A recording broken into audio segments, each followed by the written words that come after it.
Napadali naman ang buhay ng ilang magsasaka sa Oriental Mindoro dahil sa tinatawag na drone seeding. Mas madali kasi at hindi na nakakapagod ng mano-manong pagtatanim. Pero may ilang na-alarma ho rito. Yan ang pampagising na balita ni Mary Mon Reyes. Isa ang Pilipinas sa major producers ng bigas at palay sa mundo. Kaya batak sa trabaho ang ating mga local magsasaka. Pero ano naman kaya ang mangyayari kung pasukin ng modern technology ang agrikultura?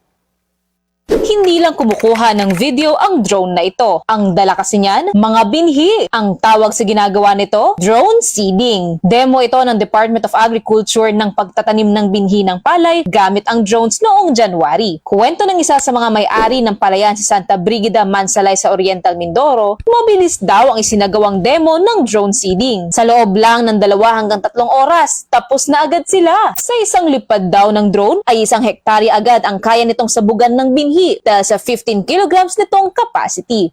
Bagsak lang palay.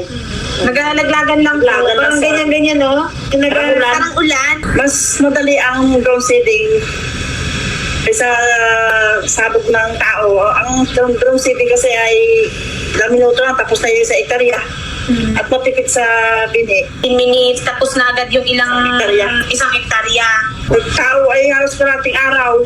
Makalipas ang ilang buwan, naani na ang mga tinanim sa drone seeding nitong April 29, nakita rin nila ang pagkakaiba. Sabi ng ilan, hindi raw kasing dami ang naani na palay kumpara sa tradisyonal na pagtatanim ng binhi. Say naman ng iba, mas marami raw ang naiani at mas matatangkad at malalaki naman daw ang naging tubo nito. Sa isang buwan, umaabot ng 1 milyong piso ang budget sa pag-sustain at maintain ng 30 hectares na palayan. Kaya tansya ni na Ate Melrose ay nasa 50% daw nito ang matitipid nila sakaling maging moderno na lahat ng aspekto ng pagpapalay at saka. Yun nga lang, iniisip naman nila ang mga posibleng mawalan ng trabaho. Kaya say ni na Ate Melrose, pag dumating ang araw na magiging moderno na talaga ang pagpapalay at saka, hahanapan pa rin daw nila ng job opportunity ang mga kababayan nila. Ay, magreklamo yung mga trabador ko, wala na sa gawin. Wala na sila hanap buhay. Marami sila, mga 10. Bukod yung taga-sabog, bukod yung taga-kanal, may taga-akot ng palay. Marami sila. Akot ng bini. Yung pagsabog, pag-ani, talagang nawala ng trabaho yung mga tao.